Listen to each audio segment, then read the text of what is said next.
नमस्कार, राजे किचनमध्ये आपलं स्वागत आहे। आज आपण उपवासाची भाजी आणि भाकरी बनवणार आहोत। इथे 2 बटाटे उकडलेले घेतले, त्याचे आपण बारीक फोडे करून घेऊया।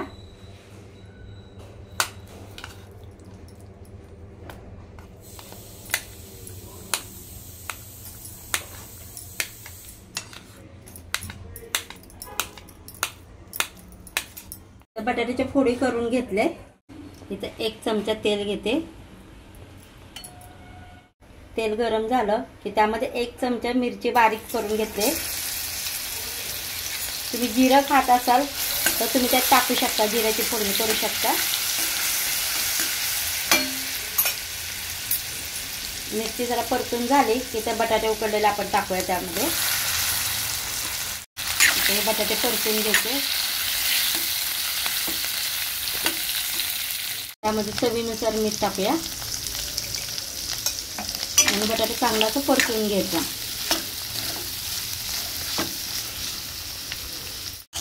तर छान असा परतून घ्यायचा। तुम्ही कोथिंबीर खाता असाल तर टाकू शकता वरून कोथिंबीर। आता हा चांगला परतून झालाय, आपली भाजी बनवून तयार आहे। हे उपवासाचं भाकरीचं पीठ घेतलंय, ते कसं बनवायचं? पाव किलो वरीचा तांदूळ, त्याला भगर पण म्हणतात। त्यामध्ये 4 चमचे मी साबुदाणे टाकलेत आणि मी ते घरघंटीवरून दळून आणलं। आता यामध्ये आपण गरम पाणी केलेलं टाकणार आहोत। तर गरम गरम पाण्याने चांगलं मळून घ्यायचं।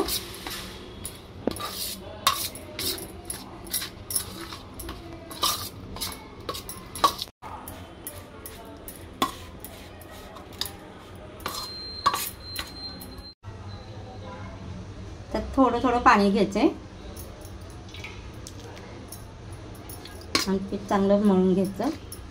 आता हे सगळं मिक्स झालं की हाताने मळून घेऊया चांगलं।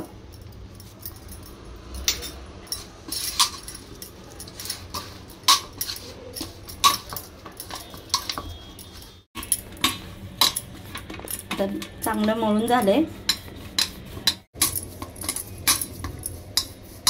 तर त्याचा आपण गोळा करून घेऊया। तर खाली पीठ टाकायचं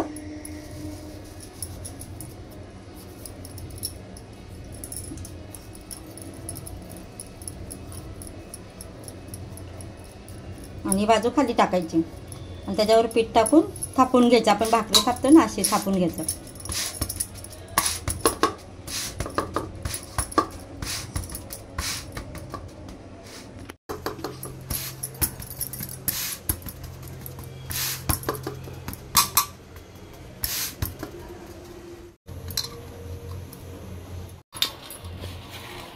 गरम झाले आपण ते पलटी करून टाकायची। खालची बाजू वर आली पाहिजे। आता त्याला पाणी लावून घेऊया, सर्व बाजूने लावून घ्यायचं।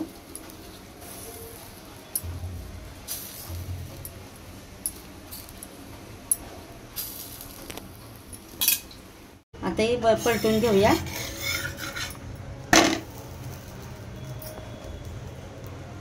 तर खालची बाजू चांगली भाजून घेतली, आता आपण पलटी करूया।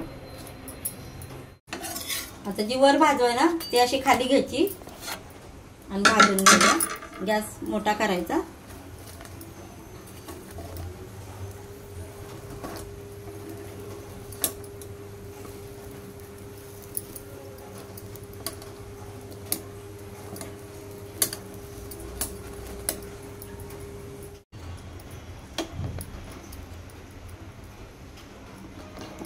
भाकरी बनवून झाली। आपली उपवासाची भाजी भाकरी बनवून तयार आहे।